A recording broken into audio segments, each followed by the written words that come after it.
obrigado, boa tarde. Agradeço a presença de todas e de todos. É um prazer para mim ter o Pedro aqui lançando, não é, seu livro e trazendo, né, uma apresentação sobre o livro, numa temática que é extremamente importante e interessante, que a Codeplan tem se dedicado, a CEPLAG tem se dedicado a discutir inovações no setor público, suas aplicações para os governos estaduais e para o governo distrital. Então, acho que o que você colabora, o que você traz para a gente, Pedro, na verdade, ajuda muito a pensar processos também que estão tentando ser implantados no nível estadual e distrital, no caso. Pedro é um colega da UNB, fez doutorado no Departamento de Ciência Política, não é, além de ser gestor de políticas públicas, então tem uma trajetória de pesquisador aí já consolidada, participa ativamente dos debates nacionais sobre administração pública e sobre ciência política, e eu tenho certeza que esse livro vai ser uma contribuição e uma referência obrigatória para todo mundo que se propõe a estudar administração pública, ciência política, Estado, porque a inovação está no centro, eu acho, desses debates mais atuais, mais contemporâneos dentro dessas problemáticas. Então, a forma como nós normalmente trabalhamos aqui, Pedro, você tem em torno de 30, 40 minutos para fazer a sua exposição e, em seguida, a gente abre para uma rodada de debates com perguntas, comentários, sugestões da plateia. Pedro tem que sair às 4, é isso? Então, a gente só tem que controlar um pouquinho depois o horário, no sentido das nossas colocações, das nossas perguntas. Vamos tentar ser o mais direto, breve possível, para dar chance de mais pessoas perguntarem, participarem e ter alguma oportunidade também, Pedro, de você fazer seus comentários finais depois. Você vai projetar, então eu vou me sentar ali na plateia e depois eu me junto a você para moderar aqui o debate, tá ok? De novo, um prazer tê-lo. Parabéns pelo livro, eu acho que é um livro importante, como eu disse, e estamos aí ansiosos para ouvir a sua apresentação. Obrigado, Lúcio. Obrigado a todos. Estão ouvindo? Tá bem? Bem, eu vou falar em pé, porque Lúcio esqueceu de dizer, eu sou professor também, como professor eu fico mais à vontade em pé. Agradecer ao Lúcio e à Codeplan e a vocês pela presença. A gente finalizou esse livro mês passado, e está agora em processo de divulgação e apresentação dos resultados. É um livro colaborativo, no qual eu sou um dos organizadores, mas além de mim tem Marisaura, o Bruno Cunha e o Wilber, o Bruno do IPEA e os outros dois da ENAP. Então, é um trabalho colaborativo não só de nós dois, eu vou discutir um pouco mais o processo dele, mas meu plano aqui é fazer uma síntese dos resultados principais do livro. Então, são muitos artigos, acho que são 14 ou 15 artigos, então meu esforço é um pouco acelerado, né? Mas aí, como a gente vai ter um tempo para discutir, aquilo que não ficar muito claro ou que suscitar mais questionamentos, mas minha ideia é mais provocar vocês para que se interessem a ler o livro, que além da publicação está disponível no site do IPEA, na parte de publicação você pode baixar tanto um capítulo como todo o livro. Então, inovação no setor público, teoria e tendências e casos no Brasil. Quando a gente fala em inovação no setor público, sempre tem aquela desconfiança, aquele ceticismo. Será que o setor público inova? O que a gente quer dizer quando a gente fala em inovação no setor público? É sempre que se associa a inovação ao setor privado ou outras realidades, né? E é justamente para compor, e ainda mais no Brasil, né, onde a gente lida com diversos problemas ainda históricos e resquícios de práticas não tão inovadoras, ou talvez inovadoras, mas não no sentido republicano da palavra, né? A gente sempre se questiona qual é a nossa capacidade, justamente por conta dessa inquietação que foi formada a Rede Nacional de Inovação há pouco tempo, com mais de 40 órgãos de vários poderes. Eu não sei muito bem se o GDF está, porque faz um tempo que eu não acompanho as reuniões, mas eu sei que tinham integrantes do GDF minimamente envolvidos, ou começando a se envolver nesse tema, mas já tem mais de 40 órgãos federais, diversos poderes, e o IPEA e a ENAP ficaram incumbidos de desenvolver a frente pesquisa dessa temática. E a gente, do ponto de vista acadêmico, do ponto de vista de pesquisa, existe uma uma ideia de que a inovação, assim como transparência, accountability, governança, são conceitos bastante subjetivos e com grande caráter normativo e prescritivo. É o que a gente chama de conceito mágico. E por que essa imagem do chopp, embora não seja a hora do happy hour, né, mas a ideia aqui é muito chopp e pouco conteúdo. Né? Então, na discussão de inovação, normalmente está associado a prescrições adaptadas à realidade, muitas vezes querendo adaptar realidades bem distintas da nossa, ou uma tentativa de transposições de práticas da iniciativa privada ou do Vale do Silício à realidade brasileira, à realidade da administração pública brasileira, que é muito distinta. Né? Então, é justamente no sentido de ocupar um pouco mais, ou diminuir essa espuma, que esse trabalho inicia. Então, é o primeiro livro, a primeira coletânea de artigos, embora haja artigos nas revistas acadêmicas, não muitos, mas a ideia é que esse livro seja o primeiro livro desse debate, né? E que a gente avance. No final, eu vou discutir um pouco a agenda de pesquisa futura, e é justamente mostrar que tem muito espaço ainda para ser ocupado e que esse livro traz mais questões e suscita mais discussão do que propriamente responde a esse fenômeno que ainda está pouco conhecido para o setor público. Quando a gente pensa em inovação, normalmente a gente associa inovação àqueles produtos e serviços com alto valor agregado. Né? Uma medicina, né? Um medicamento, alta tecnologia, um iPhone ou algo semelhante. Mas, na verdade, o conceito de inovação ele é muito mais minimalista e muito mais simples. Ou seja, o conceito básico de inovação é uma ideia que, a partir de um processo de implementação, de ação, gera resultado. Então, muitas vezes, a gente está muito preocupado com boas ideias. Na prática, a ideia não é uma inovação. Ela só é inovação se ela for implementada e gerar bons resultados. Isso serve tanto para o setor público quanto para o setor privado. No caso do setor privado, normalmente o bom resultado é competitividade, espaço no mercado e lucro. No setor público, isso também pode ser dimensões importantes. Mas a grande maioria dos resultados do setor público tem outras ordens. Engajamento, participação, melhoria na qualidade de vida e etc. Então, é a partir daí que a gente visualiza que a inovação, na prática, ela não está relacionada nem só a boas ideias ou só a alto valor agregado. E quando a gente olha para o governo federal, e aí eu sempre vou me referenciar aqui mais ao governo federal, porque o livro está voltado ao governo federal, né? Há décadas a gente tem praticado um conjunto de políticas públicas e políticas de gestão que tem gerado resultados sob diferentes dimensões. E alguns desses casos que eu trago aqui, como, por exemplo, Fábrica de Ideias, InovaGov, Desafio de Sustentabilidade, são casos que estão descritos no livro, como casos que incorporam essas tendências inovadoras na administração pública, casos recentes, mas também casos de política pública com resultados comprovados e premiados por concurso de inovação ou premiados internacionalmente, que também incorporam essa visão de inovação como a geração de um valor público.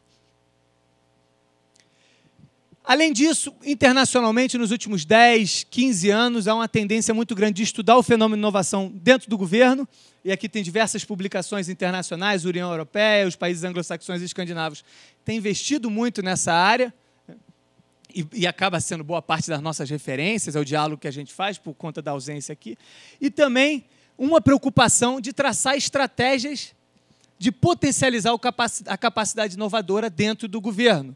E o que seriam isso? Hoje, atualmente, a gente tem um conjunto de laboratórios de inovação pelo mundo. Tem um artigo sobre laboratório de inovação, mas no caso brasileiro, o Genova, por exemplo, é um laboratório de inovação lançado ano passado na ENAP, em parceria com o MindLab, que é o laboratório dinamarquês. O Caixa Lab já tem seus 3 anos, desenvolve iniciativas inovadoras no âmbito da Caixa Econômica Federal. E o Nesta é a principal referência, que é o laboratório britânico de inovação, que é a principal referência no mundo e acabou sendo meio que um benchmark, uma referência para essas demais experiências. Então, em função disso, a gente desenvolve esse projeto do livro no ano passado, que está organizado da seguinte forma: além da introdução, a gente dedica uma parte para discutir teoria da inovação no setor público, e aqui tem algumas contribuições de referências internacionais também, a gente conseguiu traduzir alguns artigos. Abordagens comparadas da práticas, eu vou trazer alguns resultados da inovação no governo federal. Essas tendências que eu mencionei, e principalmente porque é o foco da minha apresentação, não porque é tão mais importante, mas o capítulo conclusivo que faz um panorama dos resultados da pesquisa e sinaliza quais seriam os caminhos dentro de uma perspectiva teórica aplicada. Porque esse livro tem uma preocupação, como o IPEA tem, eu imagino que a Codeplan também, não só desenvolver pesquisa, mas pesquisas que sejam voltadas para a prática governamental. Então, a gente tem essa preocupação de dialogar tanto com a academia como também com o governo. E aqui eu vou trazer as principais conclusões desse trabalho. A primeira mensagem é que, embora a gente tenha essa associação natural, ou pelo menos comum, de inovação com o setor privado, em nenhuma análise de sistema nacional de inovação ou de ecossistema de inovação, o Estado deixa de ser um ator importante. Então, a gente reforça a ideia do olhar no Estado, e não apenas do ponto de vista positivo, mas entender um pouco o funcionamento da dinâmica de inovação dentro do Estado, para entender as potencialidades e as limitações do desempenho inovador na administração pública. E uma das razões que faz com que o Estado, historicamente, tenha um papel na inovação são as falhas de mercado. Ontem, a gente estava lançando o livro lá em Curitiba, e Curitiba é, no Brasil, uma referência da política de mobilidade urbana. Uma política predominantemente estatal, e de fato funciona muito bem, que começou em 74. Então, é o Estado ocupando um setor e sendo responsável por ele e inovando. E o Expresso Curitiba, de 74, hoje está proliferado por todos os países emergentes, principalmente, a América Latina, todos os países têm os seus BRTs, não é isso?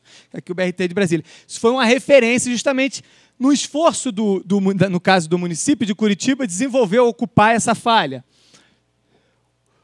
A segunda dimensão importante é entender um pouco as falhas do próprio governo, ou seja, um conjunto de dificuldades da administração pública, seja em função da nossa herança patrimonialista ou em função das disfunções da burocracia. O Estado tem que constantemente atuar no sentido de melhorar o seu desempenho. Então, o Portal da Transparência, que é uma inovação, é justamente uma forma da gente lidar com o problema de excesso de hierarquia, de excesso de burocratização e de excesso talvez, de corrupção também. Então, essas falhas do governo acabam obrigando que o Estado repense como atuar. Da mesma forma, o orçamento participativo. O Brasil é uma referência internacional do ponto de vista de participação, e o orçamento participativo, em linhas gerais, é uma alternativa, uma forma que os governos visualizaram para romper com os problemas e os dilemas de uma democracia representativa que não necessariamente refletia todas as preferências dos cidadãos. E, por fim, aquilo que normalmente é mais associado às grandes inovações é a ideia do Estado orientado por missões. Aí da Lua, a construção da internet. Então, muitas das inovações hoje que a gente usufrui, que a gente mexe no dedo todo dia, ele nasce justamente de investimento pesado das grandes nações, a União Europeia e Estados Unidos principalmente, em tecnologia de longo prazo. Nanotecnologia, internet, ferrovias e assim por diante. Tecnologia verde. Então, esses são os indutores, seriam os grandes indutores ou a grande justificativa do papel do Estado. Eles vão ter diferentes ordens, mas precisa ser entendido dessa forma. Não é possível falar de inovação, de sistema de inovação, sem falar do Estado. Hoje a gente discute muito na administração pública a questão da governança, como se governança fosse alguma coisa ausente do Estado. Mas a governança, o nome já diz que é governo. É governo mais sociedade civil, mais terceiro setor, mais iniciativa privada. Mas o Estado continua sendo uma dimensão importante. Além dessas questões estruturais, há um conjunto de fatores que tem impulsionado e tem obrigado nós, burocratas, no dia a dia da administração, a repensar a forma de atuação, a forma de desenho e implementação dessas políticas públicas. O envelhecimento da população demanda novas respostas, seja investimento na área da saúde ou no lazer, etc. Eu costumo brincar nas minhas aulas que eu morava no Lago Norte na adolescência, e no Lago Norte era cheio das barras e paralelas, né? E hoje o Lago Norte virou um bairro de avós. É isso? Pelo menos os avós das minhas filhas estão tudo lá. E aí não tem mais barra e paralela, mas tem um monte daquelas maquininhas. Né? É o Estado se renovando ou inovando para lidar com esses novos desafios. O caso da juventude hoje com os games, com a gamificação, que é uma tendência inovadora. como competir, como a biologia ou a física vai competir com um jovem de 16 anos que é viciado em jogo. Então, tem toda uma tendência de incorporação de material didático em games. Né? Sobretudo na Inglaterra, que lidera essa área, estou dizendo, incorporação de tecnologia para ensino, para fazer com que os alunos estudem para a prova a partir de jogos, e jogando com o mundo todo. Quem conhece esses jogos sabe que ele é internacional. Eles são internacionais. A era de informação, ou seja, tudo hoje está conectado. A gente precisa estar constantemente informando e sendo informado para prover informações e para gerar política pública. Novas demandas, a inclusão da classe média, ela apresenta novos desafios, ou seja, a pessoa não quer mais apenas concluir um ensino médio ou que o filho vá à faculdade. Ela não quer mais ficar 4 horas, 2 horas para ir, 2 horas para voltar. Então, são novas demandas que a sociedade tem que lidar.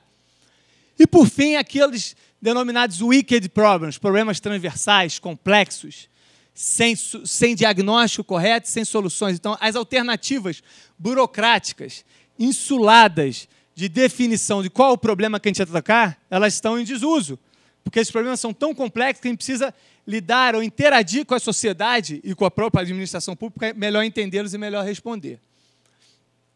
Do ponto de vista de gestão pública, para quem atua mais na área de administração pública, há todo um esforço nos últimos 10, 15 anos de sobreposição de estratégias reformistas. Ou seja, aquela fase de grandes reformas administrativas, há mais de 15 anos não estão sendo mais utilizada. Por quê? Custos transacionais muito altos e resultados muito aquém do planejado. Não que essas reformas não tenham trazido bons resultados, mas trouxe também efeitos colaterais.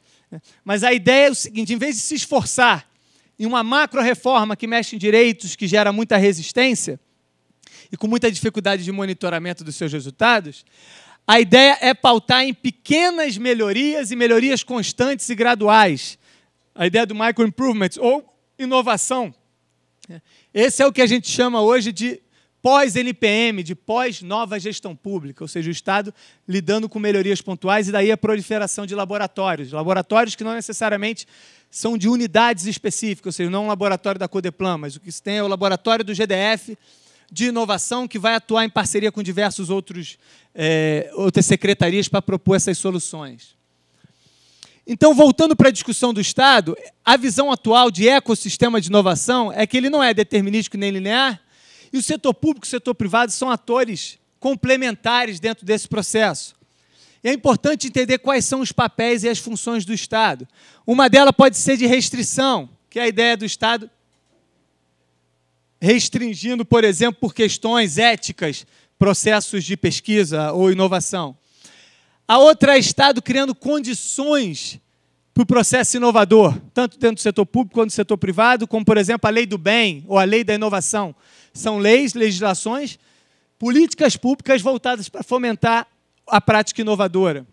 O Estado como catalisador, então a FAPDF, FINEP, então, CNPq são instituições que atuam como forma de potencializar ou promover a inovação ou condições de inovação. E, por fim, o Estado, que é o foco principal do livro, como o próprio inovador, ou seja, o próprio Estado tendo boas ideias, implementando essas ideias, gerando bons resultados, resultados positivos. É interessante que a gente sempre tem essa comparação mal feita de que alguns setores são altamente inovadores ou com muita capacidade de sucesso, mas a gente sabe muito pouco, e por isso a necessidade de a gente entender quais são os métodos e os facilitadores de processo inovador. A taxa, vocês sabem qual é a taxa de sucesso de uma startup no Vale do Silício? Startup é aquela empresa, pré-empresa com alto potencial tecnológico. É um Uber há 3, 4 anos atrás. Tem uma excelente ideia, está desenvolvendo o seu modelo de negócio e ela tem potencial de ser uma grande empresa. Facebook, Uber, etc. Qual é a taxa de sucesso de uma startup no Vale do Silício? Que seria... Se dá sucesso, ela virar empresa, tá, pessoal? Não é ela virar um Uber, é só ela virar empresa. A taxa de fracasso é de 90%. Ou seja, 90% das boas ideias não viram inovação. No Brasil, estima-se que é 95%. A gente não está tão ruim, né? Se a gente pensar assim, a gente não está tão afastado. E aí, dentro dessa perspectiva, a gente traça um panorama da inovação no setor público, o papel do Estado e a atuação da administração pública, com foco tanto no mercado quanto no governo. Vocês percebem que o objetivo é sempre o mesmo, inovação que vai gerar desenvolvimento econômico e social. No entanto, os motivadores são distintos, né? Os motivadores do mercado têm um caráter mais de produtividade e competitividade. O setor público é justamente para lidar com aquelas dimensões que eu mencionei. Embora haja convergência, ou seja, interação, colaboração, tentativa e erro, foco no conhecimento e perspectiva de longo prazo, são convergências ou coexistem tanto na dimensão do setor, com foco no Sistema Nacional de Inovação, quanto no setor, nas tendências de gestão. Agora, passando já para a parte de estudos comparados, quando a gente olha para a inovação no setor público, o que a gente percebe é que assim como a teoria preconiza, é uma conjunção de fatores, ou seja, não é uma construção isolada. A inovação não nasce apenas de um fator específico, né? E a gente vai justamente destrinchar, a partir dos casos premiados de inovação no setor público, quais seriam esses indutores de inovação. Ele, logicamente, por razões óbvias, tem caráter incremental e menos radical. O tamanho da organização e a sua complexidade do setor importa. E a gente hoje, vocês aqui no GDF, mais ainda, lidam com processos altamente restritivos do ponto de vista de recursos. E às vezes a gente ouve aquela frase, não, é na restrição, é na crise que a gente tem boas ideias. Você pode ter ótimas ideias na crise, mas aí ter condições de implementar é outros 500. Então, quando a gente olha para o governo federal, quem mais inova? Saúde, educação e fazenda. Que eles têm um maior número de servidores, que eles têm um maiores orçamentos, eles têm mais estruturas e, sobretudo, eles têm margem para erro. Uma coisa é você errar num orçamento de 50 bilhões, errar numa política específica. Outra coisa é você errar num orçamento de 20 milhões. Você tem mais aversão a risco na medida que esses recursos são mais importantes, ou são mais escassos, digamos assim. E quais seriam, então, esses indutores, esses fatores facilitadores de processos de inovação? Como bastante presentes ou mais positivos, o próprio custo-benefício e vantagem relativa da inovação. Eu não sei se vocês estão em processo aqui de incorporação do SEI, do processo eletrônico e tal. Eu ouvi o SEI por aí, eu vi como exemplo. Vocês são as inovadoras, né? Então, o SEI, ele está se proliferando pela administração pública porque ele tem um custo-benefício muito alto e tem uma vantagem relativa ao processo anterior, tanto do ponto de vista de sustentabilidade quanto do ponto de vista de recurso e agilidade. A questão de folga de recursos também, aquilo que eu acabei de mencionar, o tamanho importa. A ideia de redes e colaboração é muito difícil de alguma inovação no governo federal, provavelmente aqui nos governos estaduais também, ter sido feita em uma única unidade ou num único órgão. A parceria é um fator central para qualquer processo. O papel da liderança, que eu vou avançar um pouco mais quando eu vou falar de cultura de inovação, e o envolvimento e a aceitação dos responsáveis pelo projeto.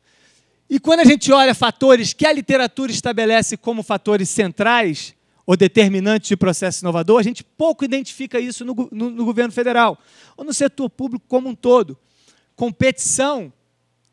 Durante muito tempo, a gente achou que competição ia gerar melhores políticas públicas. O que a gente identifica hoje é que isso não é um fator determinante. Como é que o Codeplan vai ficar disputando com a escola do GDF? A competição não faz mais sentido no funcionamento da administração pública. É muito mais dentro de uma lógica interativa. Ideia de incentivos e prêmios, autonomia funcional, aversão a risco, espaços de aprendizagem, é muito pouco presente nesses casos. Incentivo e prêmio é algo muito difícil de ser estabelecido em função sempre de um questionamento ou de um risco muito grande de você sofrer consequências por algum órgão de controle ou coisa semelhante. E com relação às barreiras, as dificuldades, justamente se relacionamento intergovernamental e parcerias é um fator indutor, ele também é visto como uma barreira para aqueles que estão inovando, sobretudo para a continuidade de processos inovadores. Restrições legais, né? O setor público brasileiro é bastante engessado nesse sentido. Estrutura organizacional verticalizada, resistência à mudança e aversão a risco, mais uma vez. Ou seja, justamente disfunções clássicas do modelo burocrático, né? Ou respostas àquela herança patrimonialista que nós temos que lidar no dia a dia. Então, elas se apresentam também como grandes barreiras. Bem, falamos um pouco da teoria, falamos um pouco de determinantes e dificultadores, mas dentro de uma tentativa de construir o que seria, de fato, então, como construir uma cultura de inovação dentro do setor público, esses trabalhos foram condensados e, de fato, não é nada simples, não é nada trivial, nem a sua interpretação e muito menos sua capacidade de traduzir isso em medidas efetivas para gerar inovação no setor público, né? A gente costuma dizer que essa charge é o seguinte: eu ficaria muito feliz de dar uma ideia inovadora, mas cadê o manual? Não tem, pessoal. Felizmente, essa é a má notícia. Não tem manual do orçamento inovador. Talvez tenha manual aqui no GDF, manual de convênio, né? Provavelmente ele não é nada inovador. E a gente tem que lidar. Para quem quer inovar e quem quer lidar com essa questão, você tem que sair um pouco do manual, na medida do possível. E como a gente consegue construir uma cultura de inovação dentro de uma organização? Como é possível construir uma cultura inovadora dentro das organizações? Então, aqui, a gente apresenta 9 dimensões ou componentes da construção de um processo inovador ou de um ambiente propenso à inovação. O primeiro deles é o espaço de criatividade, espaço para tentativa e erro, espaço para que as pessoas saiam do seu dia a dia, para experimentar e tentar e testar novas alternativas, novas soluções. Então, o Caixa Lab, por exemplo, que é o laboratório da Caixa, ele é um bom espaço de criatividade, porque ele fica lá no prédio da Caixa, mas ele é cheio de puff, cheio de mesas, cheio de vídeos, e é um espaço onde as pessoas saem do dia a dia do banco e conseguem refletir, porque vocês sabem tão bem quanto eu que o nosso dia a dia de e-mails, de reuniões, etc., consomem e mitigam nossa capacidade criativa. E é justamente no sentido de construir capacidade criativa que as principais empresas do mundo têm os seus espaços de criação. Tem os seus laboratórios, né? O McDonald's, por exemplo, tem laboratório de inovação há mais de 40 anos. O papel da liderança, que eu tinha colocado que foi identificado como os indutores do processo inovador. Liderança, como tudo na administração pública, é um fator sine qua non, mas no caso da inovação ainda um pouco mais. Por quê? Porque a gente está propondo, quando você está propondo algo inovador, algo diferente, você está saindo do status quo. Se implementar no dia a dia já é difícil uma política de gestão, imagine você fazer diferente. Normalmente a gente tem sempre aquela máxima de que vai pedir alguma coisa, vai fazer alguma solicitação, aí tu fala, porque meu processo passou por 15 órgãos e o do meu colega que está sendo nomeado no mesmo cargo passou por só 10. Aí a resposta padrão: pai, estou fazendo isso há 25 anos, nunca tive problema. Ele nunca teve problema, né? Mas o serviço prestado não quer dizer que é de qualidade, né? Então, o papel da liderança é central no sentido de apoiar. Então, praticamente todas as iniciativas analisadas, elas indicam isso, né? Incentivos, eu mencionei como um fator que pouco presente. Por quê? Porque a gente tem muita dificuldade de gerar incentivos. E a ideia de incentivo pecuniário também já está ultrapassada. O servidor não é motivado apenas pelo melhor salário ou por retornos financeiros da sua atuação. Diversos órgãos têm usado, eu não sei se vocês usam aqui, mas premiações, desafios, etc. E as pessoas se envolvem dentro da lógica de gamificação, às vezes usando plataformas de gamificação. As pessoas se envolvem por uma plaquinha no fim do ano, ser reconhecido como tendo uma boa ideia, né? Isso é um fator que ajuda a processar, faz com que as pessoas saiam do seu dia a dia. Eu lembro que estava no comitê julgador, um tempo atrás, do prêmio da ENAP, e tinha uma iniciativa de uma universidade federal do Nordeste, que era justamente isso, há uns 3 anos atrás, era uma política de incentivo aos servidores e professores para criar boas ideias. E aí tinha um escritório de projeto para tocar os projetos, né? E o envolvimento foi de quase 80%, 70% dos servidores. Eu que venho de universidade, estou na universidade até hoje, há quase 20 anos, Eu sei o quão difícil é inovar ou fazer alguma coisa na universidade pública. Você tem uma iniciativa que incentiva as pessoas e que engaja as pessoas, para mim já era altamente inovador. O prêmio não foi premiado, eu fui um dos votos vencidos na época do comitê julgador, mas até hoje eu acredito que as pessoas não captaram que o importante não era o resultado, a inovação não era o resultado das ideias, mas sim o fato de ter engajado o estímulo, os servidores. Eventos de aprendizagem, formação, capacitação, tem uma discussão muito interessante, que é a ideia de que o mito da ideia. Tem um livro até de um pesquisador da FGV que ele vai analisar as startups no Brasil e vai mostrar que ideia é importante, mas mais importante que ideia é recurso, é método e a capacidade. E cada vez mais a gente tem incorporado métodos inovadores. Design Thinking, por exemplo, é um método que está cada vez mais sendo proliferado. É você aproveitar ou potencializar as capacidades a partir de seminários, capacitações, cursos, etc. A necessidade de demonstrar resultado, assim como nossas políticas públicas, a gente tem que sempre matar um leão por dia, né? Ou às vezes até desviar de anta, né? Porque a gente brincava, isso, não posso dizer o ministério que eu trabalhava, mas dizia que o problema não era matar um leão por dia, sim desviar das antas, né? A gente tem que mostrar os resultados constantemente. E quando você está inovando, isso é ainda mais importante. Um tempo atrás eu tive um almoço com o responsável pela UK.gov, que é a plataforma de serviço britânico que você entra e resolve todos os seus problemas com o governo britânico. Tudo que você precisa. Tem 4 plataformas, mas tem uma principal. E aí a gente foi almoçar porque a mesma empresa que estava prestando serviço que montou o UK.gov tinha contrato com o Ministério do Planejamento.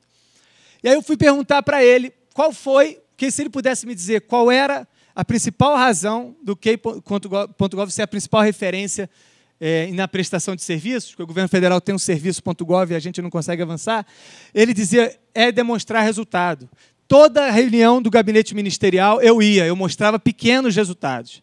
Mas eles me chamavam, eu ia lá e dizia, o que a gente conseguiu fazer, o que a gente conseguiu fazer. Em 2 anos, ele um cara que veio do Google, em 2 anos ele saiu de uma equipe de 4 para 250. E ele sempre mostrando resultado para ganhar legitimidade no processo. A ideia de prototipagem de projeto piloto. A gente, na administração pública, faz muito projeto piloto. Provavelmente vocês fazem aqui, ou quem trabalha nos ministérios, nas secretarias. Mas a gente faz muito pouco prototipagem. Ou seja, prototipagem nada mais é do que errar rápido e errar mais barato. Então, na Finlândia, eles têm um hospital de cartolina. Então, tem uma sala lá que eles só fazem prestação de serviço, atendimento, com médicos, com enfermeiros, com pacientes, com familiares, usando cartolina. Por que a cartolina? Ninguém morre se você furar alguma coisa errada, né? O custo é baixíssimo, né? Então, eles vão testando os serviços e as inovações com cartolina. Na medida que os serviços vão melhorando, aí eles vão para o projeto piloto. E aí eles vão implementar, de fato, a política. Errar rápido e errar antes. Cedo. A ideia de gestão do conhecimento também virou meio que uma moda. Nos últimos 10, 15 anos, vários repositórios, gestão do conhecimento. O problema é que a gente faz gestão de conhecimento de quê? Do sucesso, não é isso? O Codeplan fez uma baita política, vocês vão lá, né, Lúcio?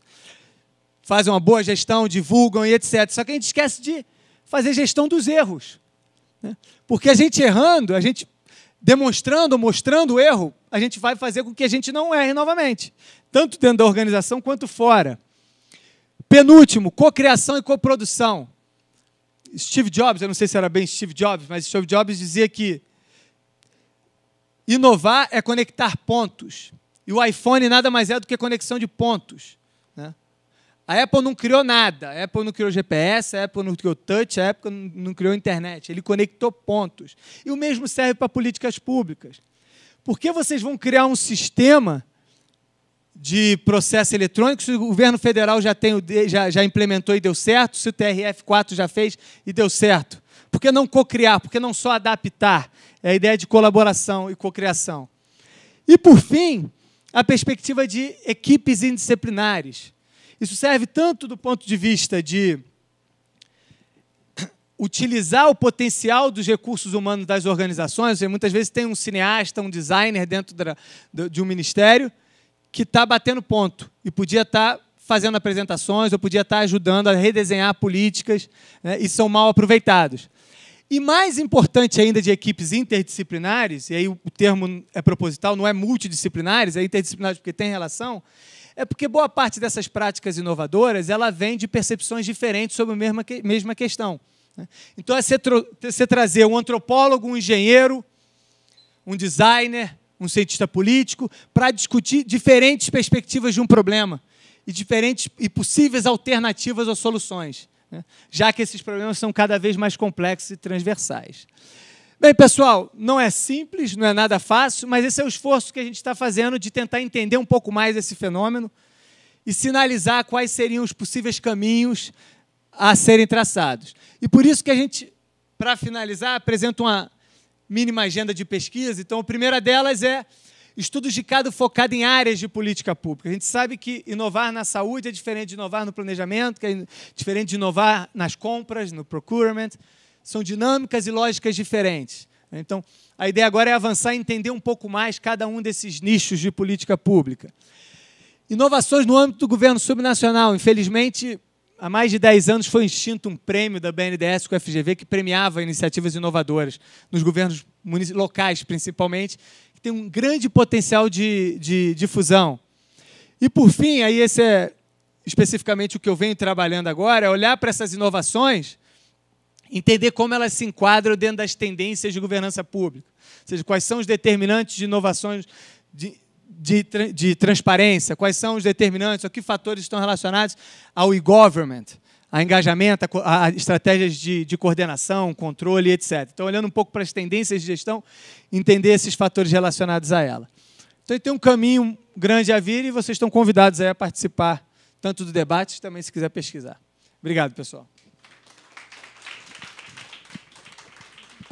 Vamos recompor a mesa.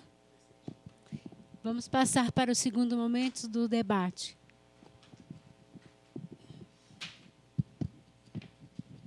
Então, a gente abre agora para perguntas e comentários, sugestões da plateia, se houverem. E depois a gente pode voltar a palavra aqui para o Pedro, para os seus comentários de encerramento. Tá bom, Pedro? Parabéns pela apresentação, eu acho que foi extremamente interessante. Eu acho que gostei particularmente dessa discussão sobre cultura, não é, da inovação e de que mecanismos que você pode pensar em implementar em outros locais que estimulariam, não é, esse tipo de comportamento, não é, dentro do serviço público, porque, em última instância, a gente quer também entender como é que nós conseguimos criar ambientes que sejam favoráveis ao surgimento, não é, de ideias novas, ao surgimento de mudanças, né, na forma como a gente realiza os nossos serviços cotidianos. Então, acho que aqui você sinalizou e começa a sistematizar, talvez essa seja a contribuição da sua fala que mais me interessou. Óbvio, todas são muito interessantes, mas eu acho que essa é aquela que talvez a gente consiga pensar em difusão mesmo das práticas que levam, que conduzem, não é, a criar ambientes que sejam propícios para a inovação. Então, achei isso particularmente interessante. E depois tem algumas perguntas também, talvez sobre elementos específicos disso, principalmente a questão da liderança. Acho que eu já vou fazer, então, e aproveitar que eu estou falando, e aí depois a gente abre. Não é?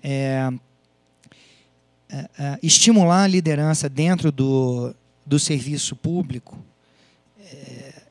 e reconhecer liderança dentro do serviço público não me parece ser algo trivial. Eu queria que você falasse um pouquinho mais sobre, talvez, iniciativas que existam no sentido de fortalecer, não é, esse comportamento ou essas inclinações individuais, estimular motivações desse tipo, se tem algo que você possa usar como um exemplo dentro, não é, da administração pública ou dentro da literatura que trata do tema. A gente tem entendido cada vez mais, isso converge com o que você falou, que os incentivos financeiros e as premiações, essas coisas não são mais os elementos definidores, não é, daquele servidor que vai acabar fazendo uma diferença, de alguma forma, no aprimoramento da prestação do serviço. São outras questões e que estão, obviamente, associadas com a capacidade que o Estado tem de nutrir suas lideranças. Eu imagino que passa por isso. Então, eu queria que você falasse um pouquinho sobre isso. E, por outro lado, como é que o ambiente de controle não é, de fiscalização, das agências de controle de fiscalização, que hoje tem um papel cada vez maior dentro, não é, da administração pública e do rol de preocupações do administrador público, pode impactar positivamente ou negativamente, não é, o desempenho dessas ações de liderança, de assumir risco, né? Liderança envolve, imagino eu, assumir risco, não é? Então, como o ambiente hoje no Brasil, que está muito focado no empoderamento das agências de controle, pode estar, de alguma forma, afetando a nossa capacidade de gerar lideranças dentro do próprio serviço público. Tem alguma coisa sobre isso, Pedro? Se não, eu queria que você falasse um pouco sobre isso. Alguma pergunta, alguma colocação? Por favor, eu peço que vocês se apresentem, tá? Antes de fazer a pergunta, e que não façam como eu, que sejam bastante mais breves e diretos na realização da pergunta. Sou da CEPLAG, Secretaria de Planejamento. A gente saiu agora de um prêmio Inova Brasília, e a gente teve algumas experiências de inovação. A minha pergunta, dentro do teu trabalho de doutoramento e a pesquisa, talvez no mestrado, não sei se nessa mesma linha, é a seguinte. Embora existam ações inovadoras no âmbito, no setor público, a minha pergunta é a seguinte. Existe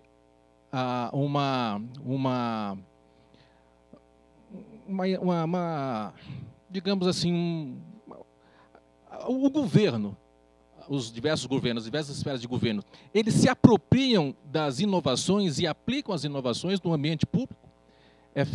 Houve, no trabalho de pesquisa, isso foi verificado?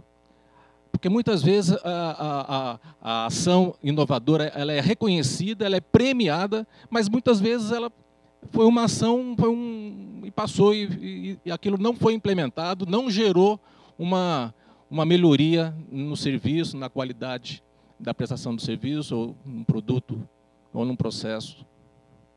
Essa é a pergunta.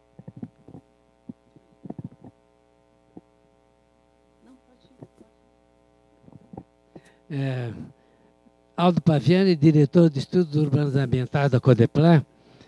Gostei muito da sua palestra, por uma coisa que você não fez, que foi não falar sustentabilidade, né? Que é... bom, pois é, que eu acho que é uma utopia, né? Quando você diz desenvolvimento sustentável, o que é isso? Sobretudo por causa da sua primeira foto, né? Aquele menininho que parece assim tímido e encolhido, né? Então, mostra um pouco também da falta de democracia nesse país, sobretudo porque deputado não paga nem imposto de renda, nem INSS e se aposenta depois de 2 anos. Bem, é uma crítica. Eu acho que a desigualdade é bastante estrutural. Eu acho que o que você colocou em termos de inovação é fundamental para o desenvolvimento. Mas aí vai depender de uma coisa, que tenhamos uma descentralização do poder no Brasil. O Temer hoje é um imperador, não é? Pires na mão de todo mundo porque quer recursos. Quer dizer, você não tem uma república federativa, não é? Então, eu acho que uma coisa boa será dar mais poder, a exemplo dos Estados americanos, né? Você tem Estados americanos que tem o seu Senado. Aí, o Senado faz as leis para o Estado. E, muitas vezes, pode não ser mesmo a lei federal dos Estados Unidos. Então, lhe pergunto o seguinte, descentralizar o poder seria uma inovação?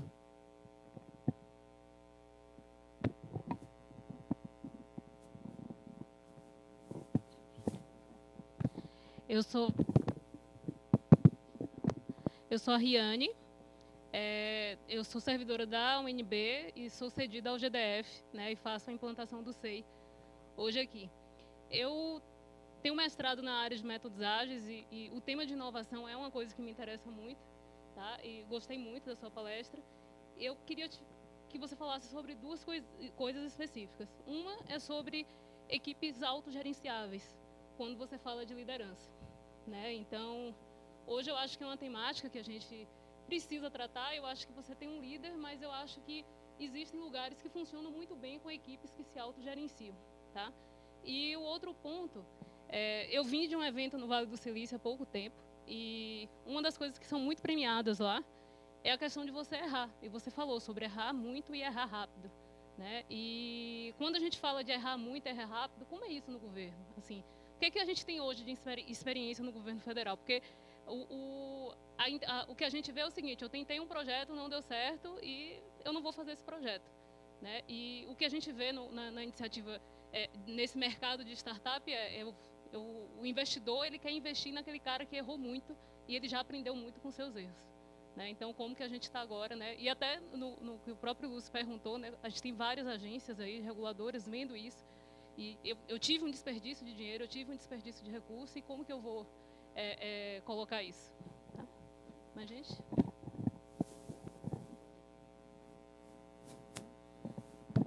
Bom, bem rápido, eu tinha 3 perguntas, uma o Lúcio já fez, que era sobre controle. A outra, eu não entendi bem como é que você... Desculpa, Bruno Cruz, eu sou do IPEA também, e da Codeplan, diretor de Estudos e Pesquisas Econômicas. Eu não entendi bem como é que você mede sucesso da inovação no setor público, né? Acho que se você puder explicar melhor o que é um sucesso de uma inovação, acho que seria interessante. E, para complementar a questão do controle, quer dizer, existe alguma inovação no controle? Quer dizer, a gente tem... conversando com o pessoal do SLU, por exemplo, eles comentavam de São Paulo. Em São Paulo, eles remuneravam pessoas terceirizadas que realizavam serviços a partir da qualidade do serviço prestado. Você tinha indicadores mínimos, e se a população começasse a ficar insatisfeita, eles paravam de remunerar aquele prestador de serviço. Coisas desse tipo, você olha diretamente para a satisfação do cidadão na hora de você gerenciar um contrato, por exemplo. Bom, era isso. Obrigado. Tem mais um. Vamos pegar. Tá. Eu sou Miriam da CEPLAG e eu vou colocar 3 palavras, Miriam CEPLAG. 3 palavras que eu gostaria que você fizesse digamos, uma inter-relação, que é cultura organizacional, inovação e empoderamento. Tá? Como isso se trabalha dentro da área federal, que é mais a tua experiência e a tua pesquisa, né? E isso aplicando aos estados. Gente, então vou passar a palavra de volta para o Pedro para tentar reagir, não é necessariamente responder, Pedro, essas colocações, essas inquietações todas. E aí, se houver tempo, a gente pode abrir de novo para uma outra rodada, mas a princípio, como a gente está chegando perto das 4 horas, talvez a gente tenha que encerrar depois disso. Então, Pedro, por favor, fica à vontade, use o tempo que você quiser, tá? Bem, obrigado, Lúcio. Obrigado vocês. Vocês fizeram perguntas muito difíceis. Esse é sinal de qualificação do público, né? Então, coloca um desafio aqui. Isso é importante.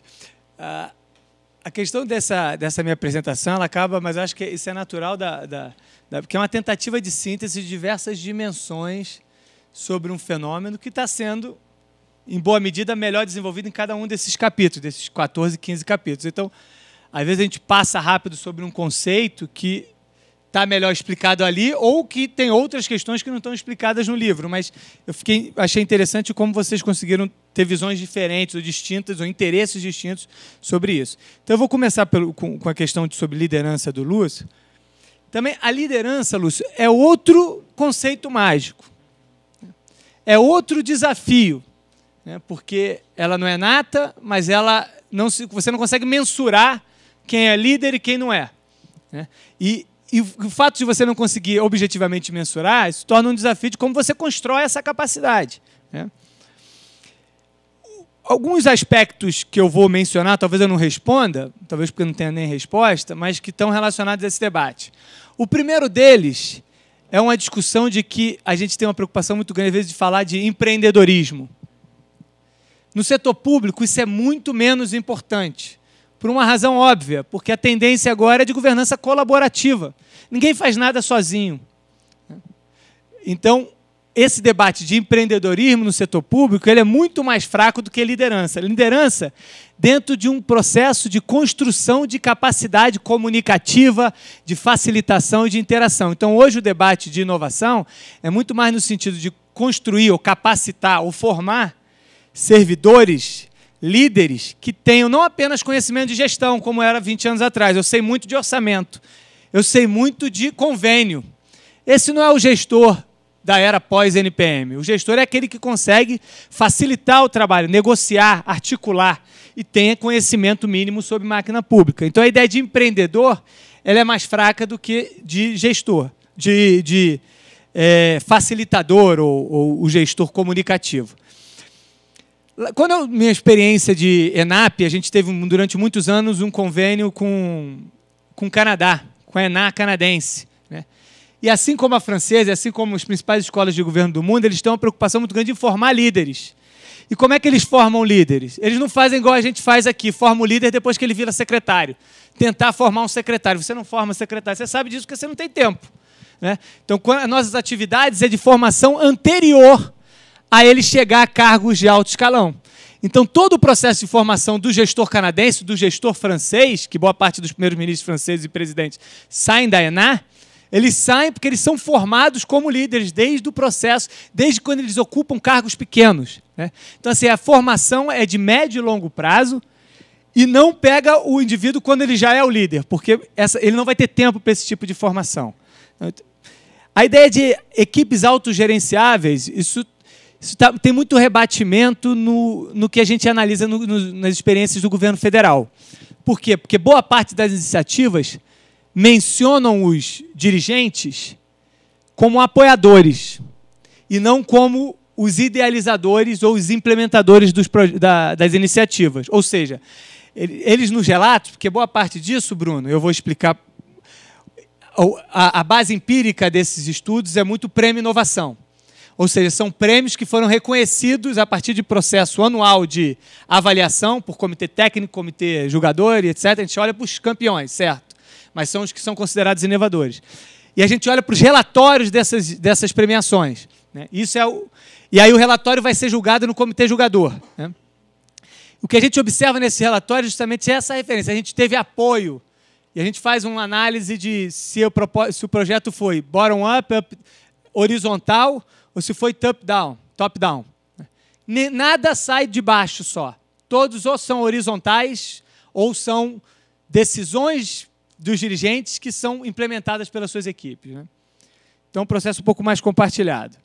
Com relação a controle, essa pergunta ela é muito boa e toda a apresentação...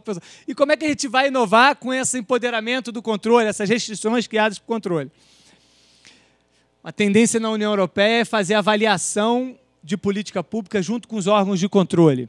E trazer os órgãos de controle para fazer avaliação ex ante ou diagnóstico de problemas para que a alternativa seja construída em consonância ou de forma mais pactuada.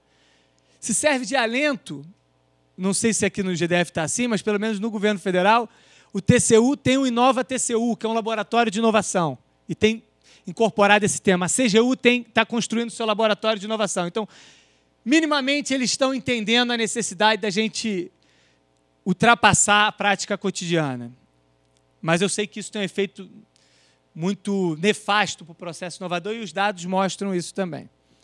Com relação ao Marcel, meu mestrado e meu doutorado não tem nada a ver com isso, não. Faz muito tempo. Esse tema eu estou há 2 anos, mais ou menos. Mas acho que você tocou em 2 pontos, né? Como aplicar processos inovadores, e você mencionou uma questão sobre sustentabilidade, não desenvolvimento sustentável, mas sustentabilidade no sentido de manter as inovações. Há uma dificuldade muito grande de medir isso. Porque muitas vezes a inovação, ou ela é incorporada e deixa de ser inovadora, porque ela já foi incorporada pela prática, ela não traz mais resultados novos pela percepção dos envolvidos, ou ela perde continuidade, com mudança de gestão, com mudança de líderes, etc. A gente mensura as melhorias a partir dos resultados que essas inovações apresentam. Então, no caso da ENAP, que é o do prêmio ENAP, Os relatórios de inovação apresentam os resultados e a equipe técnica vai lá verificar se esses resultados estão acontecendo. Então, o portal da transparência, quais são os resultados? O pessoal visita e depois a gente avalia esses resultados. Para se candidatar num prêmio como esse, assim como no prêmio de Harvard, que é o mais importante há mais de 30 anos, precisa ter mais de 1 ano de implementação. Então, lembra que eu falei que inovação tem que ter ação e resultado? Então, é 1 ano mínimo para que apresente os resultados. E a gente avalia a partir desses resultados, e lógico, que são avaliações subjetivas, né? Avaliações do comitê julgador. Agora, reforçando um pouco aquela ideia que eu mencionei, que muitas vezes a inovação é considerada inovação em determinado momento ou ambiente, e não em outros. A OCDE lançou há 2 anos atrás o OPS, que é o Observatório de Public Sector Innovation, e tem inovação de todo mundo lá dentro. Tem algumas brasileiras, mas sobretudo dos países da OCDE. E nas minhas aulas de inovação tem uma que eu chamo a atenção, que é uma inovação com super destaque durante um tempo no observatório, que era um orçamento participativo numa cidadezinha desse tamanho da Holanda, que distribuiu 3 milhões de euros dentre a população definida. Isso é inovação para o governo municipal brasileiro? Nada, a gente faz isso há 30 anos. Mas ela foi percebida como inovadora naquela realidade. Então, para a gente, a participação, ou ela traz coisas novas, como, por exemplo, plataformas que as pessoas possam gamificar ou participar de forma interativa, porque o orçamento participativo, essas formas mais tradicionais de participação popular, já deixaram de ser inovadoras. Então, no conceito de inovador, há muito a percepção de inovador por aqueles que fazem parte da comunidade, né? Isso vai variar com o tempo, logicamente. Aldo mencionou a questão da sustentabilidade. De fato, o conceito de sustentabilidade ele é muito perene e ainda difícil de mensurar, mas o Estado tem um papel importante na inovação de voltado para a política verde, vamos dizer assim. Uma das ações fundamentais do Estado é compras, aquisição, que eles chamam de procurement. E tem um debate muito grande, muito forte, porque o Estado o setor público é o maior comprador, né? E por ser o maior comprador, ele pode inovar de 2 formas. Seja economizando no processo de compra, sendo mais eficiente ou mais econômico, pregão eletrônico, central de compras, são todas estratégias inovadoras de aquisição, né? Mas ele é inovador também no direcionamento das compras, o que vai ditar ou vai induzir inovação na produção. É a política verde.